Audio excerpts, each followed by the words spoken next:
如果肺纤维化咳嗽不止，第一个是因为它的这个疾病的特点，它就是干咳啊，而且是干咳呢会越来越重。那么在临床呢，一般就是对症处理，我们可以给他用一些止咳的药物，比如说像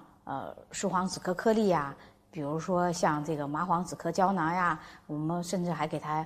用一些，就是有的病人呢也咳嗽严重，还有甚至可以给他用一些可待因啊，都根据情况，比如像惠菲宁呀，原来的这个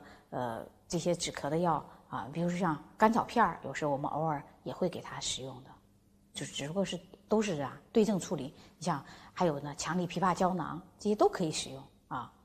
但总体来说呢，这个止咳药呢对症的效果可能都不是很理想，因为呢它的病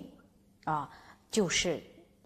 肺纤维化，它就会引起咳嗽啊，所以它的肺纤维化不能得到控制，那么它的症状呢